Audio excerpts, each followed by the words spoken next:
নমস্কার সুপ্রিয় দর্শক বন্ধুরা, আমি সুমিত। আমার বাগানে তোমাদের সবাইকে জানাই স্বাগত।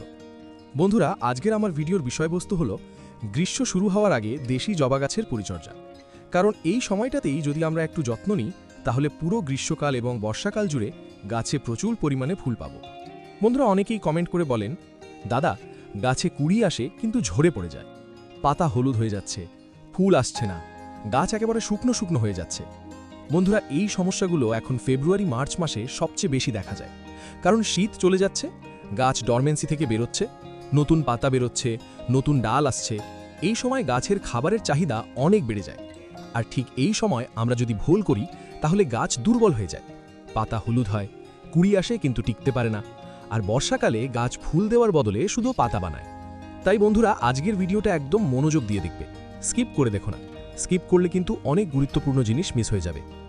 আজ আমি তোমাদের দেখাবো এই সময় দেশি জবা গাছে কোন কোন জৈব খাবার দিতে হবে, কতটা পরিমাণ দিতে হবে, কিভাবে মাটি তৈরি করতে হবে, কিভাবে ঘরোয়া ফাঙ্গিসাইড আর পেস্টিসাইড বানিয়ে স্প্রে করতে হবে। যে খাবারগুলো প্রয়োগ করলে গাছে ফুল তো ফুটবেই, তার সাথে সাথে গাছের স্বাস্থ্যও খুব ভালো থাকবে। একটাও পাতা হলুদ হয়ে ঝরে পড়বে না, কুড়িগুলো হলুদ হয়ে ঝরে পড়বে না। বন্ধুরা, প্রথমে আসি জবা গাছের মাটি নিয়ে। এই সময় জবা গাছের মাটি যদি শক্ত হয়ে যায়, তাহলে গাছ খাবার নিতে পারে না, রুট কাজ করতে পারে না, ফলে গাছ দুর্বল হয়ে যায়। তাই আমাদের মাটি হতে হবে ঝুরঝুরে। যদি তোমরা নতুন করে রিপোর্ট করো, তাহলে মাটি তৈরি করবে এইভাবে। একটা টবের জন্য আমি জানি মাটি নেব 2 ভাগ, কম্পোস্ট নেব 1 ভাগ, কোকোপিট বা ধানের তুষ নেব আধা ভাগ। মানে ধরো 2 মগ মাটি, 1 মগ কম্পোস্ট, আধা মগ কোকোপিট বা ধানের তুষ। আর যদি তোমাদের কাছে লাল মোটা দানার বালি থাকে, তাহলে 1 মুঠো মিশিয়ে দেবে। এটা দিলে ড্রেনেজ আরও ভালো হবে। বন্ধুরা, টবের নিচে ড্রেনেজ হোল ঠিকঠাক থাকা খুব জরুরি, কারণ বর্ষাকালে যদি জল জমে যায়, গাছ একেবারে পচে যাবে। ড্রেনেজ হোলের উপরে আমি দিয়ে দিই ঢেউ খেলানো খোলামকুচি বা ইটের টুকরো, তার উপরে সামান্য কোকোপিট, তারপর মাটি। কোকোপিট দেওয়ার কারণ হলো মাটি যেন গিয়ে ড্রেনেজ হোল বন্ধ না করে দেয়। বন্ধুরা, এবার আসি পুরনো দেশি জবা গাছের পরিচর্যা। যাদের বাগানে পুরনো জবা গাছ আছে, তাদের প্রথম কাজ হলো প্রুনিং। অনেকেই ভুল করেন, গাছ বড় হয়ে গেছে, ডাল লম্বা হয়ে গেছে, তাও কাটতে ভয় পান, ভাবেন কাটলে গাছ মারা যাবে। কিন্তু বন্ধুরা, এই সময় যদি প্রুনিং না করো, তাহলে গাছ ঝোপালো হবে না, ডাল লম্বা হবে, পাতলা হবে, ফুল কম হবে। তাই এই সময় হার্ড প্রুনিং বা সফট প্রুনিং অবশ্যই করতে হবে। যদি আগে হার্ড প্রুনিং করে থাকো, তাহলে এখন সফট প্রুনিং করবে। যে নতুন ডালগুলো বেরিয়েছে, সেগুলোর মাথা সামান্য কেটে দেবে। এতে গাছ আরও শাখা বের করবে আর ফুলও বেশি দেবে। আর নিচের দিকে যে ছোট ছোট পাতলা ডাল থাকে, সেগুলো কেটে দেবে, কারণ নিচে বেশি ডাল থাকলে আলো বাতাস ঢুকবে না, মাটিতে ফাঙ্গাস হবে, পোকাও বেশি হবে। বন্ধুরা, এবার আসি সবচেয়ে গুরুত্বপূর্ণ অংশে। এই সময়ে জবা গাছে যে জৈব খাবারটা আমরা দেব, সেটা গাছের গ্রোথ বাড়াবে, পাতা সবুজ করবে আর কুড়ি ঝরা বন্ধ করবে। আমি আজকে যে খাবারটা বলবো, এটা তোমাদের জবা গাছের জন্য ফেব্রুয়ারি মাসে প্রথম ডোজ। বন্ধুরা, আমি এখানে একটা 20 ইঞ্চি বালতি টবের হিসাব বলছি। যদি টব ছোট হয়, তাহলে পরিমাণ অর্ধেক করে নেবে। এখন আমি যেসব জিনিস নিচ্ছি: 1 হাড়ের গুঁড়ো 2 চামচ, 2 শিংকুচি 2 চামচ, 3 নিমখোল 2 চামচ, 4 বায়োপটাশ 2 চামচ, 5 সিউইড গ্র্যানিউলস 2 চামচ, 6 কম্পোস্ট 3 থেকে 4 মুঠো, 7 ম্যাগনেসিয়াম সালফেট 1 চা চামচ। বন্ধুরা, এখন অনেকের কাছে সব জিনিস থাকে না, তাই বিকল্পও বলে দিচ্ছি।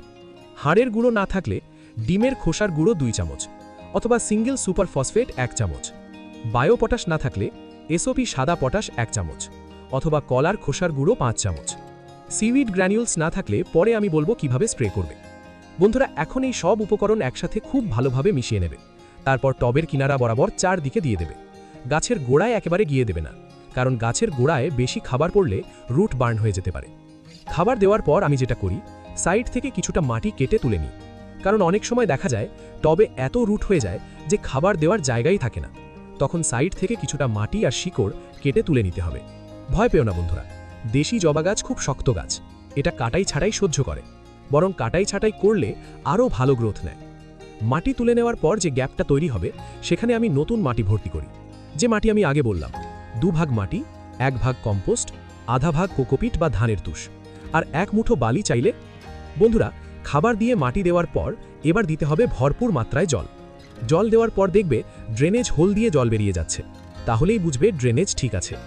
এই সময় একটা কথা মনে রাখবে, মিডিয়া যেন কখনো একেবারে শুকিয়ে না যায়, অল টাইম একটু ময়েশ্চার রাখতে হবে।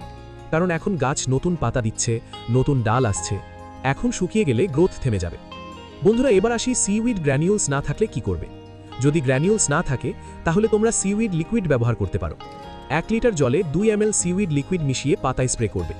15 দিন অন্তর অন্তর স্প্রে করবে। এটা গাছের পাতাকে খুব চকচকে সবুজ করে এবং গাছকে শক্ত করে। বন্ধুরা, এবার আসি কুড়ি ঝরা এবং পাতা হলুদ হওয়ার বড় কারণের দিকে। এই সময় সবচেয়ে বেশি সমস্যা হয় পোকামাকড় আর ফাঙ্গাসের। অনেক সময় গাছে ছোট ছোট পোকা লাগে, পাতা কুঁচকে যায়, কুড়ি কালচে হয়ে যায়, কুড়ি ঝরে পড়ে, আর অনেক সময় পাতার নিচে সাদা সাদা দাগ দেখা যায়, ফাঙ্গাস হয়ে যায়। তাই বন্ধুরা, আজ আমি তোমাদের একদম ঘরোয়া ফাঙ্গিসাইড আর পেস্টিসাইড দেখাচ্ছি, যেটা খুব সহজে তোমাদের রান্নাঘর থেকেই বানানো যাবে। একটা স্প্রেয়ার বোতলে নেবে 1 লিটার জল। তার মধ্যে প্রথমে দেবে হলুদ গুঁড়ো 1/2 চামচ, তারপর দেবে বেকিং সোডা 1 চা চামচের 4 ভাগের 1 ভাগ, একদম সামান্য। বন্ধুরা, এটা বেকিং পাউডার নয়, এটা অবশ্যই বেকিং সোডা। এখন এই দুটো উপাদান খুব ভালোভাবে মিশিয়ে নেবে। তারপর এটা ছেঁকে স্প্রেয়ার বোতলে ভরবে, কারণ হলুদ গুঁড়োর ছোট ছোট দানা স্প্রেয়ারের নজলে আটকে যায়, তাহলে স্প্রেয়ার খারাপ হয়ে যাবে। বন্ধুরা, এবার এই স্প্রে গাছের পাতার উপর এবং পাতার নিচে ভালোভাবে করবে, কারণ পোকা বেশিরভাগ সময় পাতার নিচে থাকে। স্প্রে করবে সকালবেলা অথবা বিকালবেলা। রোদ থাকা অবস্থায় স্প্রে করবে না, কারণ বেকিং সোডা রোদে পড়লে পাতা জ্বলে যেতে পারে। এই স্প্রে 4 থেকে 5 দিন অন্তর অন্তর করলে খুব ভালো রেজাল্ট পাওয়া যায়। বন্ধুরা, এবার আসি জমির জবা গাছের কথায়। অনেকের বাড়িতে মাটিতে লাগানো দেশি জবা গাছ থাকে। সেক্ষেত্রে এই সময় জমির গাছে হার্ড প্রুনিং অবশ্যই করতে হবে। ডাল কেটে দিতে হবে, তারপর মাটি ভালোভাবে খুঁড়ে আলগা করতে হবে। গাছের চারপাশে অন্তত 1 হাত দূরত্ব পর্যন্ত মাটি খুঁড়ে দিতে হবে। এতে রুট বাতাস পাবে আর খাবার সহজে নেবে।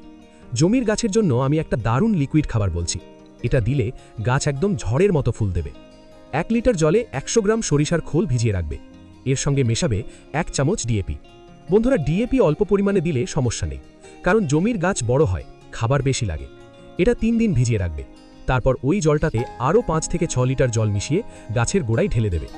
এই খাবারটা মাসে একবার দিলেই যথেষ্ট, তাহলেই গাছ ফুলে ফুলে ভরে যাবে।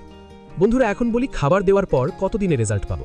অনেকেই ভাবেন আজ দিলাম কাল ফুল আসবে। না বন্ধুরা, গাছেরও সময় লাগে। খাবার দেওয়ার পর 7 দিনের মধ্যে গাছে নতুন নতুন পাতা আরও দ্রুত বেরোবে। 10 থেকে 15 দিনের মধ্যে গাছে নতুন ডাল বেরোবে, আর 20 থেকে 30 দিনের মধ্যে কুড়ি আসতে শুরু করবে। এরপর ধীরে ধীরে ফুলের সংখ্যা বাড়বে। বর্ষাকাল আস্তে আস্তে গাছ একদম ফুলে ভরে যাবে। বন্ধুরা, এবার কিছু জরুরি টিপস বলছি। এই টিপসগুলো না মানলে কিন্তু গাছ দুর্বল হয়ে যাবে। প্রথম টিপস, জবা গাছকে ফুল সানলাইট দিতে হবে। কমপক্ষে 5 থেকে 6 ঘন্টা রোদ লাগবে। রোদ না পেলে ফুল কম হবে।